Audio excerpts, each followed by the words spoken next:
Good morning, everyone, and welcome back to Sunday School. We're so excited you're here to join us for another Good Shepherd story.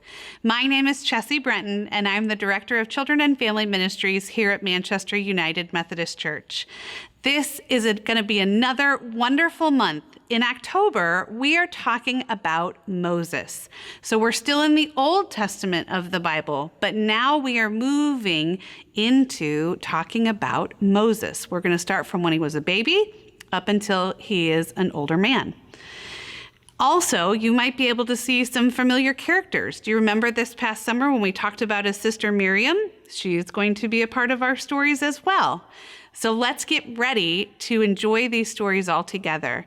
Just a couple quick reminders. Parents, remember those wondering questions. Try really, really hard not to answer them. I know that can be hard to do, but you know what? Take this time to wonder together and just have fun learning and diving deeper into your Bible. If you're wondering where you can find these videos, they are after the 9:30 and 11 o'clock worship services through Facebook Live, and they're also posted on our website. Don't forget to get connected through the Children and Family Ministry Facebook group, because that's where you'll be able to find extension activities and also Bible Stories with Chessey on Tuesday, where I go back through our stories, our wondering questions, and just take time to reflect on the story that we heard that weekend. Thank you for joining us. Have a wonderful day and just enjoy these stories with our storytellers. Goodbye.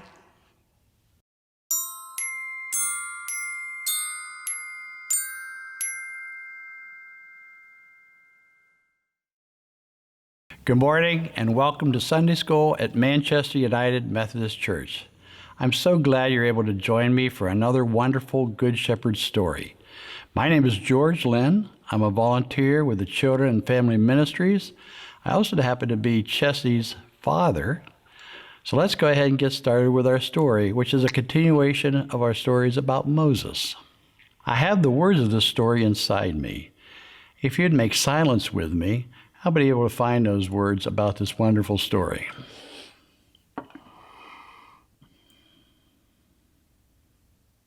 This is the story of Manna in the wilderness from the book of Exodus in the Old Testament in the Bible.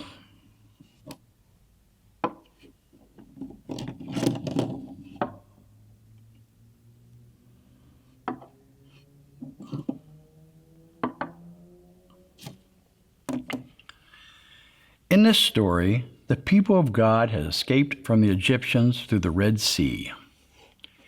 In the wilderness, they became afraid because there was no water. To help them, God changed water that was poisoned so that it was sweet and good after Moses threw a tree in the water. Then the people got hungry.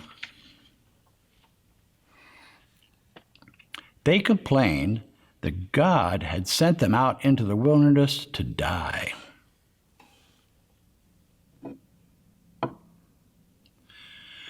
But God, who is also called Yahweh, said to Moses, "I will rain bread from heaven for you. Every day the people will be able to go out and pick it up. Then they will decide if they will walk in my law or not." God then told Moses that on the sixth day, the day before the Sabbath, they should bring in twice as much manna so they would not have to work picking it up on the Sabbath.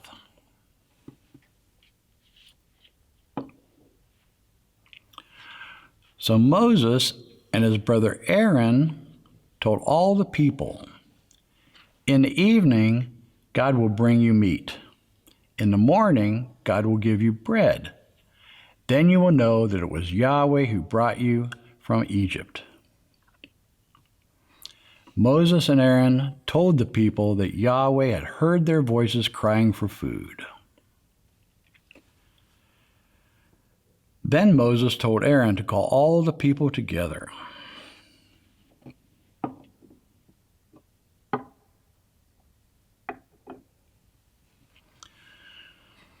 When they were gathered, the glory of Yahweh appeared in the form of a cloud, and Yahweh told Moses that the voices of the people had been heard.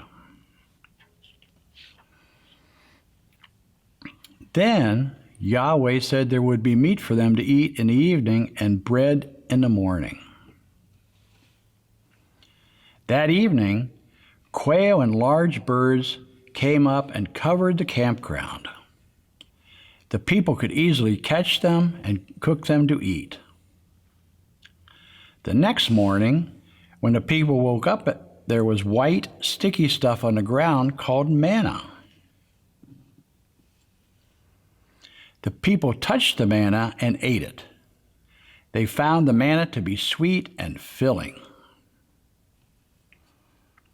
Moses told them to take only what they needed.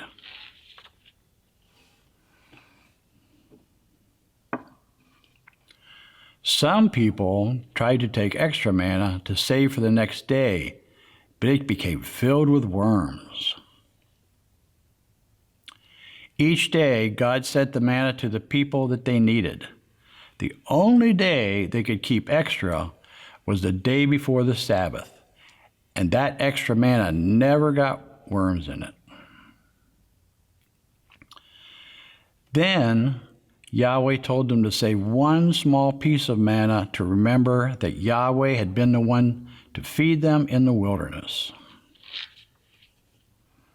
So they placed a piece of the manna in the jar and kept it because it was so special.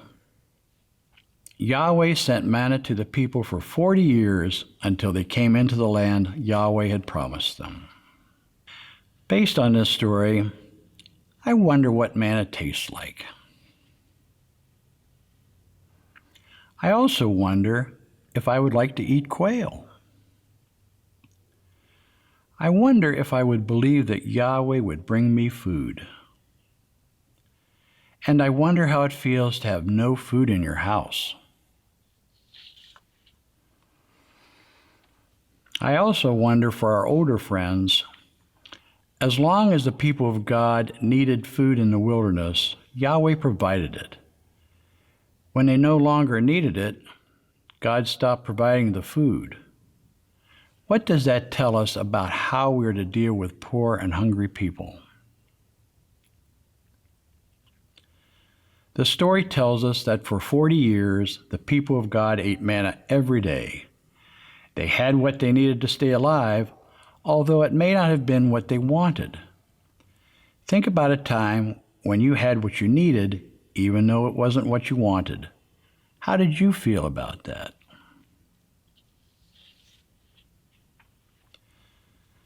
This entire story is about God providing for God's people when they were hungry. What would you say to a homeless, hungry person who says, "God must not love me because God isn't providing me with food"?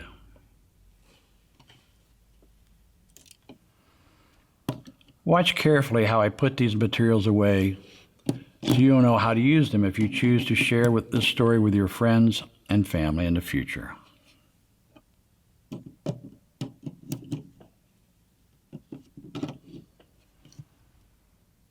Thank you for joining me for this wonderful story about Moses, Aaron, and the people of God. If you'd like additional activities associated with this story, please go to the Children and Family Ministry Facebook page. Thank you again and have a great day.